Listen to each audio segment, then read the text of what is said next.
Ahora sí, llegamos a uno de los hits de siempre de la primera jornada. Lo hablábamos antes. Lo iba de una confesión.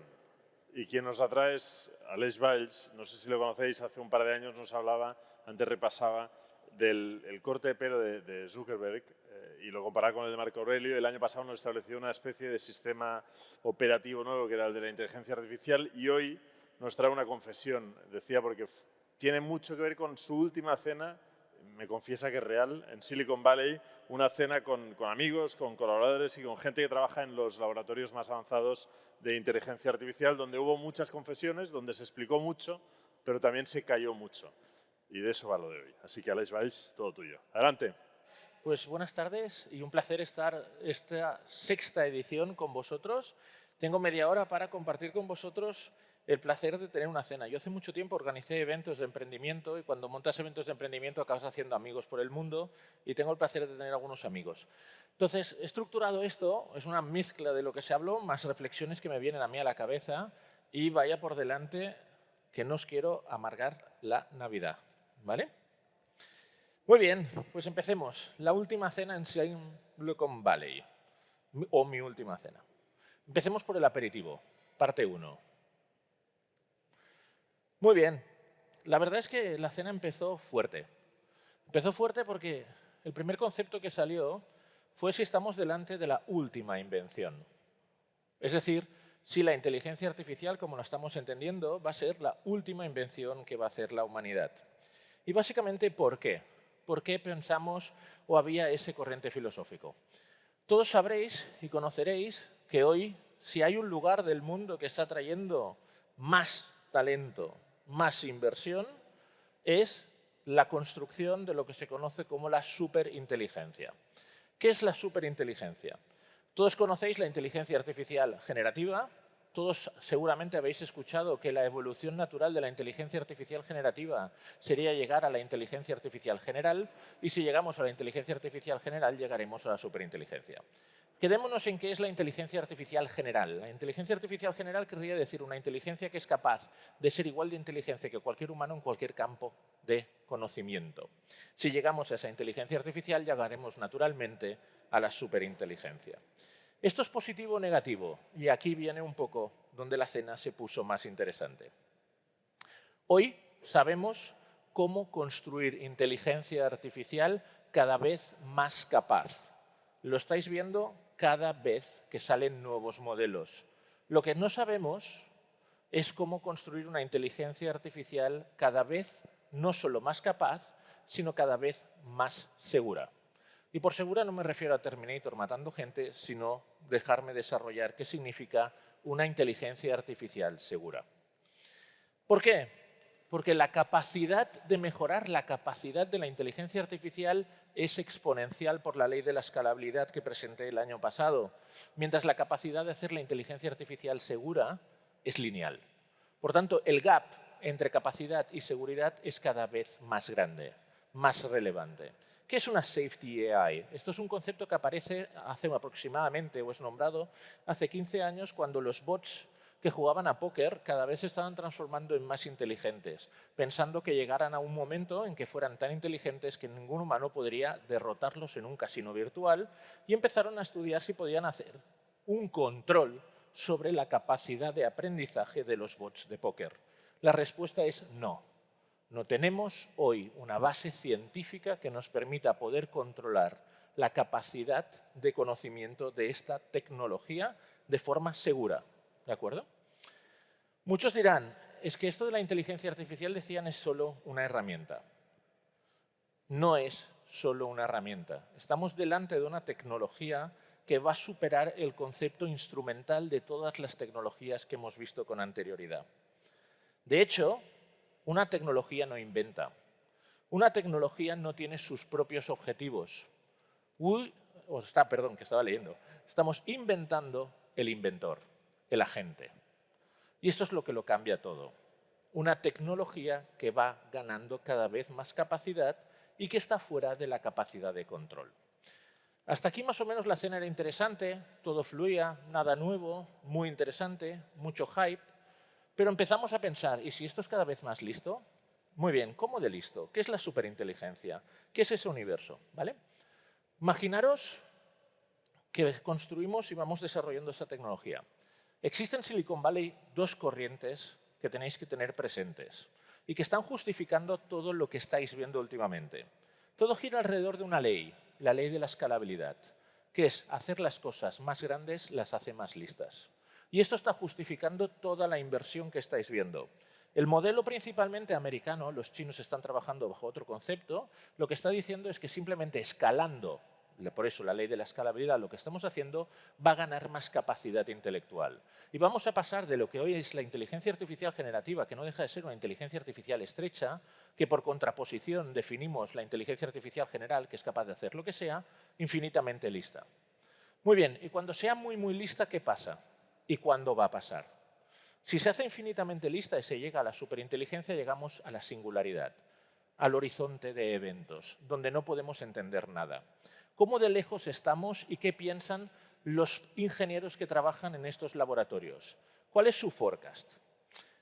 Otra cosa que también salía, ¿la podremos desenchufar? Esto no se puede desenchufar. No se desenchufan los centros de datos. Esto es una tecnología distribuida. Y por último, no sabemos cómo piensa. Es un problema de caja negra irresoluble bajo los modelos actuales. Muy bien. Previsiones que se manejaban en la cena. Para de aquí 2 años, la inteligencia artificial será capaz de hacer el 99% del trabajo de cualquier humano intelectual. Yo digo que hoy más o menos estamos en el 80%. Para el 2030, el desarrollo de la robótica será suficientemente potente para hacer el resto de trabajos que faltaban, es decir, lampistas. Hoy, en China, que es el motor del desarrollo de la tecnología robótica por encima de Estados Unidos, hay robots humanoides que hacen el 60% de las tareas de una persona que se dedica a arreglar habitaciones de hotel. Y dirás, ¿y eso es difícil? Muy difícil. Hacer una cama es infinitamente difícil. Y si no, se lo preguntáis a vuestros hijos por la mañana. ¿Vale? Es muy complicado generar tecnología con esos sensores para poder hacer esto. Eso quiere decir que vienen unos años muy complicados. 99% de unemployment. Esa es la realidad que se trabaja. Otra cosa es si eso va a suceder o no al tiempo y la escala. La otra cosa es la disponibilidad de la tecnología para que dejáis de ser relevantes. Y dices, Alex, esto no lo entiendo. Bueno, esperar a llegar al año 2045, singularidad. Hay gente que incluso la pone antes. ¿Alguien tiene perro?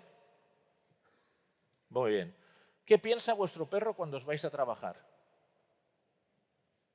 No entiende, se pone triste si lo queréis y si no se pone contento.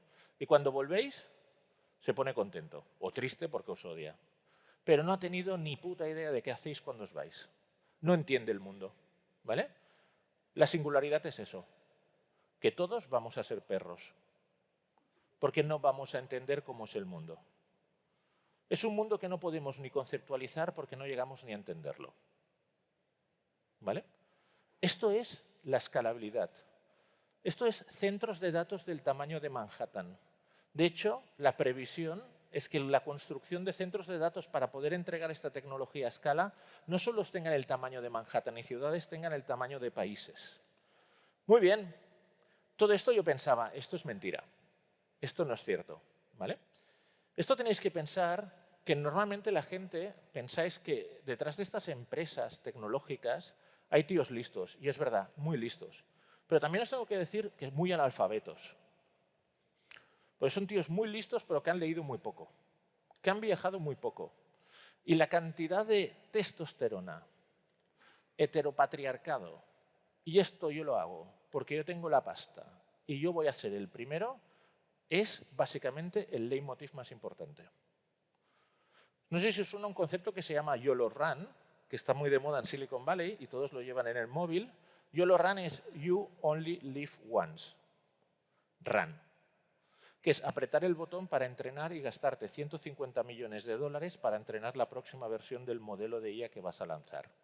Y se llama You Only Live Once porque cuando solo quedan 150 millones en la cuenta bancaria de tu startup, o sale bien o te montas otra. Esta es un poco la filosofía de lo que estamos viendo. Es una carrera entre egos, tecnología y, sobre todo, muy importante, sin tener en cuenta que esto es un experimento a escala mundial. Si yo os digo que, y pensar un concepto, yo soy matemático, pensar en el espacio de probabilidades. Esto seguiremos invirtiendo, talento, dinero y haciéndolo más listo. Eso genera un escenario de probabilidades sociales extraordinariamente grande. Pensar el universo de probabilidades. Y de esos escenarios solo hay pocos que son ganadores, que es todo sale bien. Y hay un mogollón de escenarios donde todo sale mal o no demasiado bien, ¿vale? Y dices, a ver, cuéntamelo. Pues hay pocas personas en este mundo que están decidiendo por todos nosotros ver si el escenario sale bien. Ahora os pongo el ejemplo. Yo invito a alguien, al Miquel, si te bebes esta botella de agua te haces millonario, pero hay un 99% de posibilidades que te hagas millonario y un 1% que te mueras. ¿Te bebes el agua? Depende de tu ambición, de cuánto quieres ser millonario, ¿correcto? Ahora, y si digo que en lugar de Miquel todos nos hacemos millonarios o todos morimos 99-1, yo antes de que Miguel tome la decisión de beber, quiero participar en la decisión. ¿Parece justo? ¿Sí? Pues es un poco donde no estamos participando. La decisión de si hacer una inteligencia artificial general es algo que todos queremos o solo unos que van a llevarse el dinero. Por tanto, dices, ¿y cómo resolvemos esto? Porque la innovación no la podemos parar. Y salía una reflexión muy interesante. ¿Todo este esfuerzo tiene que servir para generar esta inteligencia artificial general? ¿O lo que podemos hacer es que con lo que ya tenemos, buscar la forma de poder hacer inteligencias quizás no tan listas, con un impacto social tan grande, pero que sí que sean narrow y que sean herramientas auténticamente eficientes? Esa sería una posibilidad. Muy bien. Llegamos al plato principal. Esto solo era el entrante. Ya veis que el buen rollo imperaba. Todo esto era entre risas y bastante consenso. Vamos a llegar a la inteligencia artificial general en menos de 5 años. Y con eso es con lo que están levantando billones. ¿No os preguntáis por qué levantan tanta pasta? Cuando lo que tenemos es una paradoja de potencia del copón de la vela. ChatGPT-3 se lanzó el 30 de noviembre del 22, hace 3 años. ¿Vuestra vida ha cambiado mucho? Honestamente. ¿Vuestras empresas han cambiado mucho? No. Muy bien. Entonces, ¿qué pasa? Lo que está pasando es algo que no se acaba de entender. Nos venden modelos que son muy, muy listos y de golpe fallan en las tareas más sencillas. De hecho, estos modelos cada vez son capaces de ser campeones olímpicos en matemáticas, grandes PhDs en ciencia, pero luego los pones a hacer una corrección de un bug en un programa sencillo y arreglan un bug y generan otro. Y cuando generan el segundo, te dicen, sí, es verdad, tienes razón, te generan un tercero. ¿Por qué? Porque la tecnología no está acabando de funcionar como esperábamos. Y esto es crítico, porque hay millones de inversores puestos que les han vendido una idea.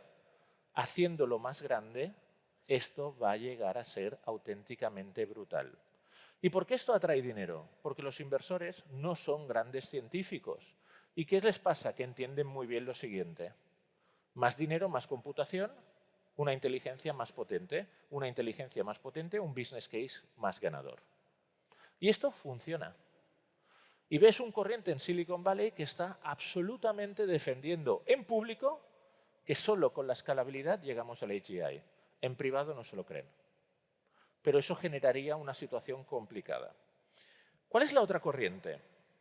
Que es la que está cogiendo cada vez más forma. Y habréis escuchado que el Chief Scientific Officer o el responsable de IA de Meta deja la compañía, Jean LeCun, o que Ila dejó OpenAI para constituir una nueva compañía, para construir tecnología segura de inteligencia artificial, lo que veíamos al principio, en general cuestionando lo siguiente, de forma frontal. Con escalando no va a ser suficiente. Necesitamos un nuevo paradigma científico para poder conseguir llegar al AGI. Los ambos persiguen un mundo donde todo queda controlado por la IA, pero el camino es distinto. La ley de la escalabilidad es distinta. La ley de la escalabilidad, si recordáis, rezaba así. Más parámetros, más datos, más computación. Y esto es lo que hace que estemos viendo cada vez centros de datos más grandes y que los inversores entiendan esta relación. Si tú puedes hacer matrices más grandes, puedes obtener más datos y te doy más dinero para que montes más centros de datos, la función de pérdida es más pequeña, por tanto esto funciona mejor. Easy, entiendo tu tesis. Y como eso es una tecnología de propósito general, si la haces muy lista, ¿qué voy a conseguir? Muchos casos de uso. Lo que defienden otros durante la cena es que los que defienden la ley de la escalabilidad están equivocados y que durante el 2020 al 2025 hemos visto una primavera de la inteligencia artificial generativa basada en la ley de la escalabilidad. Del 2012 al 2020 fue un trabajo de investigación donde aparecen los papers más importantes que han dado lugar a esta eclosión de la inteligencia artificial, como el paper del 2015 de Google Labs, All You Need is Attention, con la construcción de la arquitectura Transformer, o AlexNet y otras redes que fueron auténticamente transformacionales para llegar a entender lo que hemos entendido hoy. La pregunta es si esto es suficiente. Por tanto, 2020-2025, la era de la escalabilidad. 2025, defienden algunos, va a ser la era de volver al laboratorio, de volver a buscar nuevos modelos de inteligencia artificial que nos permitan llegar al AGI.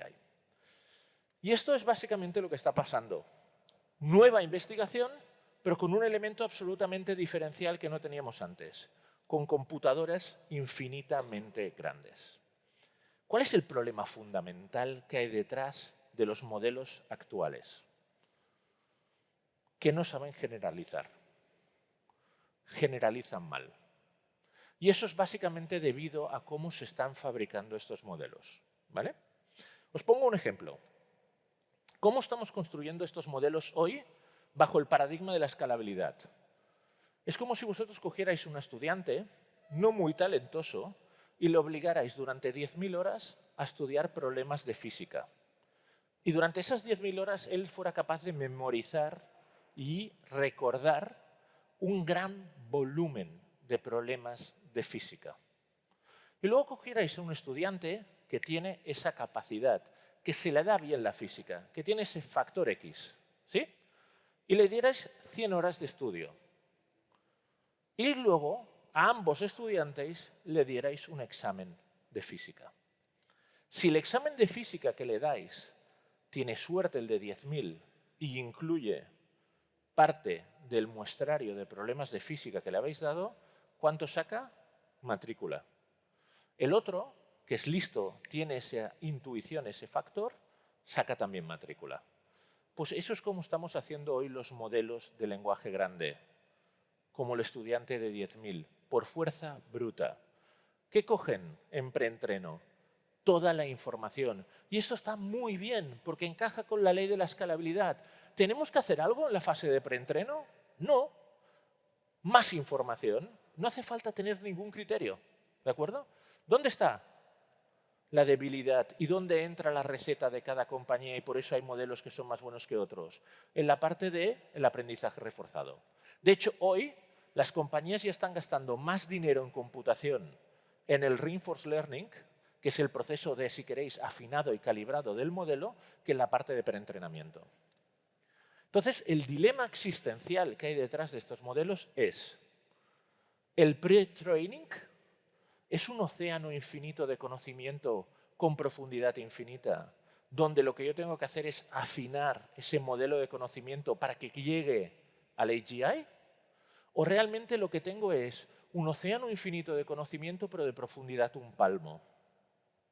Y lo que estoy intentando construir es un gran vertical de conocimiento en un lugar donde no hay cimentación. ¿Qué están haciendo estas compañías? Y esto es confidencial, no salga de aquí. Se ha generado un ciclo vicioso. Tú haces el preentreno, decisiones cero, computación. Y ahora vienen las técnicas de Reinforced Learning, afinado y calibrado del modelo. Pero luego yo sé que voy a publicar el modelo. ¿Y el modelo qué van a hacer? Medírmelo contra los benchmarks de evaluación. ¿Cuáles son? los mismos para toda la industria. ¿Qué hago yo? Afino el Reinforced Learning para que haga el estudiante. Clavar el examen. El estudiante de 10.000 horas. Le he dado un mogollón de información, pero no ha aprendido a hacer física. Ha aprendido a correlacionar estadísticamente todos los conceptos de física y lo ha afinado para que esas correlaciones ganadoras funcionen. Por tanto, la industria está haciendo, y por eso hay ese desencaje entre impacto en vuestro día a día y performance de los modelos. Porque son estudiantes que son muy buenos resolviendo el test, pero que cuando lo ponéis a trabajar con vosotros en física, ¿qué le pasa? No generaliza. No tiene el factor X. No tiene una forma de entender si está aprendiendo bien o mal. ¿Sí? So far, so good. ¿Alguien se ha perdido? ¿Alguien de la ESO? Refuerzo fuera. Vale. Por tanto, ¿cuál es la pieza que estamos perdiendo? La función de valor. No es la función de pérdida, es la función valor. ¿Y qué es esto de la función valor? Y esto cuesta de entender, ¿vale? A ver, si tú coges a un adolescente y le enseñas a conducir y no ha conducido nunca, normalmente en 10 horas acaba conduciendo más o menos, ¿sí? Un adolescente normal, que no consuma mucho Monster ni cosas, normal, ¿sí? ¿De acuerdo? ¿Por qué? Porque tiene una función valor interna que le guía y le da intuición a que está aprendiendo o no a conducir. No aprende por conducir miles de horas un coche, sino hay algo dentro de su estructura de conocimiento que lo guía a esa misión valor. Por tanto, para que los modelos de lenguaje grande, la IA generativa, aprenda y generalice bien, no solo necesitamos que optimice la función error, la L de la ley de la escalabilidad, sino que tenga un GPS interno, la función valor, que le ayude a entender si está aprendiendo o no. ¿Vale? Y esto es básicamente lo que los humanos tenemos codificado y le llamamos emociones, que es nuestra función valor. Esta función valor está codificada dentro de nuestro cerebro. Y a no ser que las neuronas hagan algo más que simplemente meter fogonazos, que si es así tenemos un problema porque entonces el modelo es mucho más complicado, hay algo dentro de vuestro cerebro que no simplemente es un patrón de conocimiento que se ha ido construyendo a base de aprendizaje masivo, sino que hay algo que ha guiado ese aprendizaje. Un niño de 5 años ve fantásticamente bien, mucho mejor que un algoritmo de reconocimiento de imagen después de haber visto muchísima más información visual que un niño de 5 años en toda su vida. Por tanto, hay algo que hace óptimo el aprendizaje en cerebro humano respecto al aprendizaje en cerebro artificial y que no es minimizar la función error, sino que es tener una función de valor. Y esto es lo que se está trabajando para llegar al AGI en la gente que piensa que no es una cuestión de escalar, sino es una cuestión de escalar eficientemente. ¿De acuerdo? Por tanto, estamos delante de algo que es el conocimiento perpetuo de la tecnología. ¿En base a qué? A una función valor que vamos utilizando. Por tanto, y esto es algo que yo no entendía, un humano no es AGI. Un humano no es AGI. Es decir, un humano no es un ejemplo de inteligencia artificial general.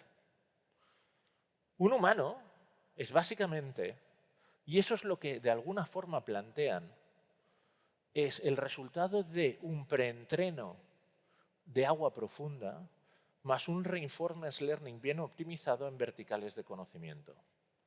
¿Qué es básicamente lo que hace un humano? Primero, básicamente queda totalmente colapsado por información sensorial y construye un modelo correlacionado del mundo y después a base de experiencias por esa función valor va optimizando su conocimiento. Por tanto, ¿cuál tiene que ser el principio de la superinteligencia? Construir un niño superdotado de 15 años. Y después, verticalizarlo por función-valor a distintos casos de uso. ¿Cuál es la aspiración? Construir una inteligencia artificial robusta alineada a la vida humana. Esta es la aspiración de los que no están a favor de la escalabilidad sin control, sin seguridad, que podéis empezar a imaginaros cuáles son las compañías que están en un lado y en otra. Y que son las compañías que hoy están liderando el desarrollo de la tecnología. Y que muchas de ellas han dejado de ser labs, aunque se siguen llamando labs, para ser empresas que están en competición de mercado. Y que por tanto sufren la tensión del producto, la tensión del usuario y la tensión de la cuenta de resultados. Por tanto, tenemos que volver a la investigación. Necesitamos desarrollar esta tecnología de función-valor. Necesitamos entender de forma de top-down que nuestro conocimiento y cómo lo entendemos puede llegar a contradecir a nosotros. Nos tenemos que guiar por la belleza, la simplicidad y la elegancia. Es estructural para poder construir una inteligencia artificial. Y tenemos que correr sobre la inspiración del cerebro. Yo no sé si para el 2045 llegamos a la superinteligencia. No lo sé si la escalabilidad será suficiente. Yo lo que sí que vi es que hoy existe un subgrupo muy pequeño de humanos en un lugar muy pequeño del mundo que tienen acceso al máximo capital, a la máxima tecnología, a la máxima capacidad de computación para que todo lo que os he contado hoy genere ese escenario de probabilidad, más o menos.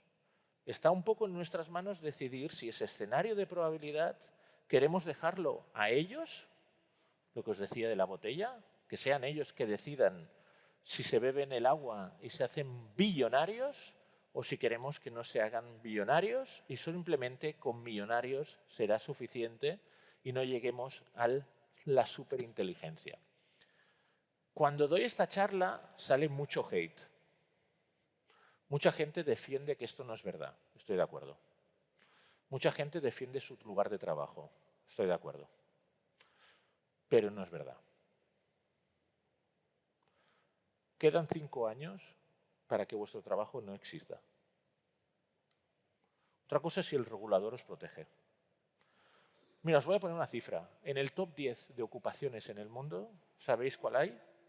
Conductor. Hay 50 millones de personas en el mundo que se dedican a conducir algo. Si extiendo esos 50 millones de personas a la industria accesoria de la movilidad, son 200 millones de personas.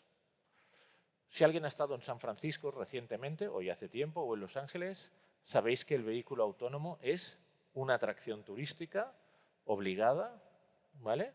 Y que es viablemente, técnicamente posible hace mucho tiempo. Por tanto, la pregunta es en qué momento vamos a asumir que ya no hace falta conducir. Y por tanto vamos a asumir que hay 200 millones de personas que se quedan sin trabajo. Y toda la industria asociada. Y como esto, muchísimas más cosas.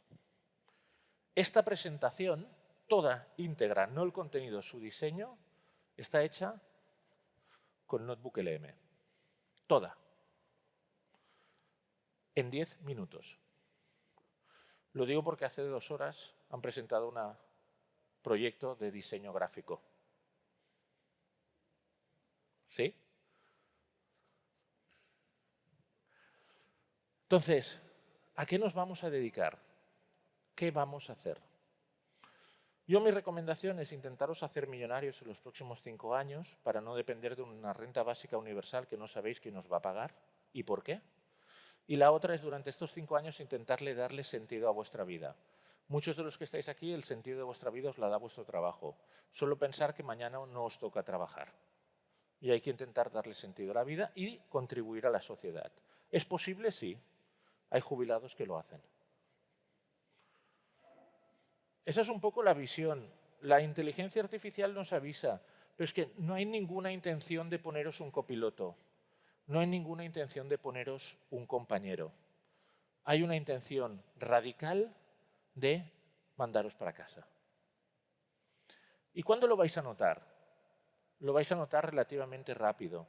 ¿Sabes cómo se nota? El día que vais a llegar a vuestro trabajo, abriréis el buzón de correo y no hay correos. Y dirás, ¿qué ha pasado? Nadie me ha mandado correos. Y no es que básicamente ya nadie os quiera, no es que vuestros correos los está recibiendo otro. Ese otro es la inteligencia artificial que ya está haciendo vuestro trabajo y que la gente ya le está solicitando a él vuestro trabajo. ¿Vale? Ya os he dicho que no os quería joder la Navidad y por tanto vamos a los postres. ¿Vale? Afortunadamente yo pienso que todo esto que os he dicho no va a pasar. No va a pasar ¿por qué? Porque la ley de la escalabilidad no va a ser suficiente para llegar al AGI.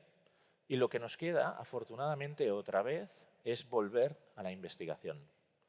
Yo pienso que todo lo que estamos viendo va a acabar siendo una herramienta de productividad maravillosa. Pero esa visión de que va a ser una inteligencia ubicua, presente, desplegada, masiva, que va a impregnar todo y va a hacer que seamos absolutamente reemplazables en los próximos 5, me importa poco, 10, no es cierto, porque tenemos que volver al laboratorio. Y fijaros en lo siguiente, cuando un problema es un problema de ingeniería, se resuelve en 1 año. Cuando un problema es un problema técnico, se resuelve en 5. Cuando un problema es un problema científico, se resuelve en décadas. Y por tanto, muy probablemente lo que nos faltan son décadas de ciencia para poder llegar, si llegamos, a construir el AGI. Espero estar en lo cierto para que haya 6 ediciones más de TechSpirit. Si me he equivocado, posiblemente en 2 años sea la última, o como mínimo la última como la entendemos. ¿Vale? Muchas gracias y buen Nadal.